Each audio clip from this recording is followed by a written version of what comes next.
Okay, this is the grounding rod going to the electrical. This is about the main electric service coming into the house. Power comes below grade. Got a torn up sprinkler control wire right there. Got a little bit of erosion right here.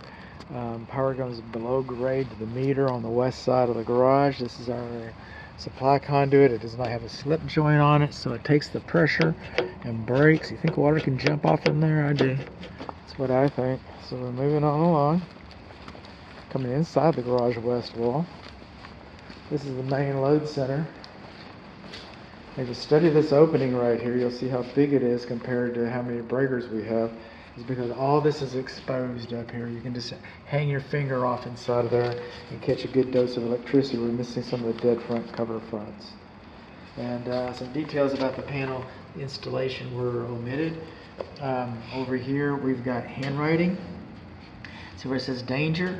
That's printing. See where it says warning? That's printing. See it says green or blue test button indicates? That's printing. I didn't wake up this morning and say, how can I piss off the builder? How can I piss off the seller? How can I piss off the agents? How can I piss everybody off? You know what I think I'm going to do this morning? I think I'm tired of seeing all these things handwritten in these panels. I think I'm just going to take it upon myself to say that this stuff should be printed instead of handwriting. I did not do that. I did not do that. No. The International Residential Code says that should be printed. The National Electrical Code says that should be printed.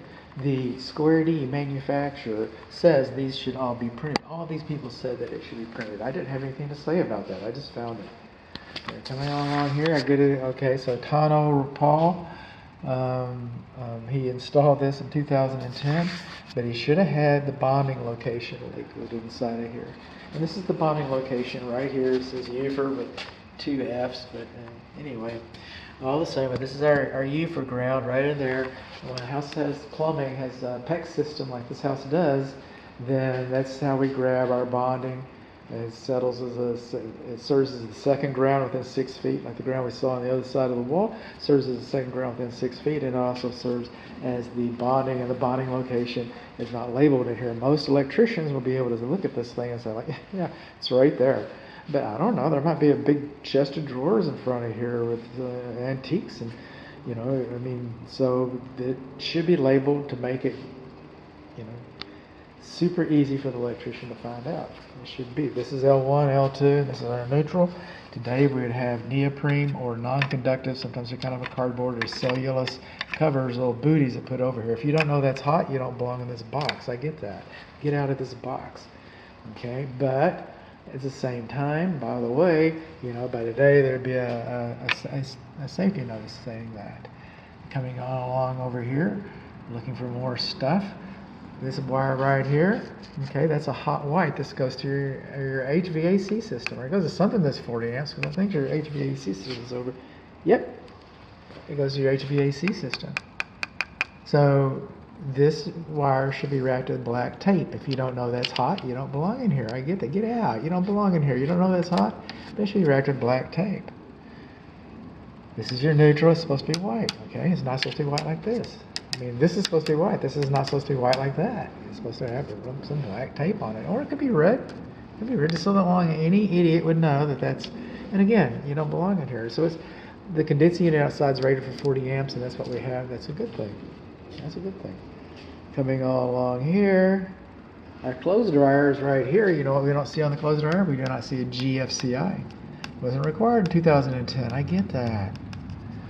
But it's a safety device. We do not have GFCI here. Just like we don't have GFCI on our garage ceiling because it wasn't required in 2010. But by today's standards, safety standards, I'm going to say that there's not GFCI over there on the ceiling. I'm going to say that there's not GFCI over here in your clothes dryer. Over here, these are arc fault circuit protectors. Okay, that's how you test them.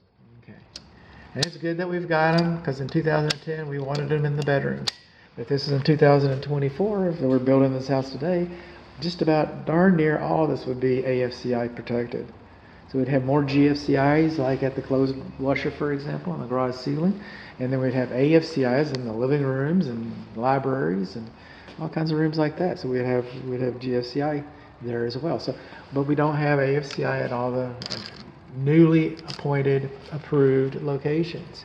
Now coming over here, we got some open knockouts in the top right there. You see that? See my pin? My pin can get through there. You think fire can jump up through there into your wall and stuff? I think it can. I think that's why we want to seal it up. That shouldn't be sealed up because the fire can jump up in there and through that hole. And they say, can fire jump around here and come around that way too? Yeah, it can. It can go all kinds of ways. It goes in there, it goes in there, it just kind of goes wherever it wants to go. But we don't want it to go anywhere. Well, if you don't want it to go anywhere, then you should have had it sealed up. But you don't have it sealed up. We got debris inside the cabinet, paint inside of the cabinet, just kind of sloppy cabinet work. You know, there's a code for that. And then we've got bundling. Okay, see this big knockout? That's for L1, L2, and L. See that the big knockout? They got one right there. We didn't know where this panel was going to go. We could hang it on the other wall. We could hang it on a different wall. We could hang it in a different house. We don't know where these wires come from, so we put these big knockouts. Maybe they want to come through here. That's a good thing. Maybe they want to come through here. That's a good thing. But this is not for these. See these little knockouts right here? See those little knockouts? It's for these. You're not supposed to bring more than 3 in at a time. I think it's 2. Okay, you're not supposed to bring more than 3 in at a time. It's called the skin effect. It's very common. Even the illustration that I have, I hate apologizing for my work, but even the illustration that I have says that that's very common and kind of poo-poos it down and plays it down. But the fact is, and I get it, if you've got bundling in this house, you got bundling in that house, you got bundling in that house, you got bundling in that house, all the way to my house. All the way to my house, you got bundling. So, you know, I mean, is it the end of the world? No. I mean, when you replace this cabinet, maybe you want to get it done straight and done right. A lot of people like it done right, you know, so that'd be a good thing to do in the present state. And again, I would never dissuade my client from seeking perfection. You want that fixed? You can't live in this house? I am not going to dissuade that. I am not going to dissuade that. Is that the most practical action to take? Probably not. Probably not. I'm not encouraging you to live with it. I live with it, so. Let's see, what we got here?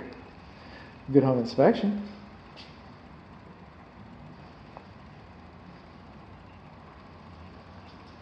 So, anyway, there's sales calls, plenty of sales calls.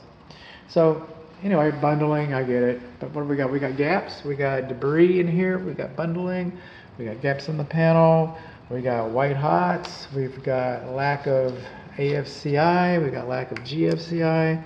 We don't have protective cover booties. I already mentioned the debris. We got the wrong kind of labeling on the cabinet. Bonding location's not labeled. The conduit on the other side on the meter, that's broken too. This is broken. I want to show you this. This is kind of important. Some of these things are more important than other things. You know, none of it's unimportant. But I think that's kind of important right there. Kind of important right there. Where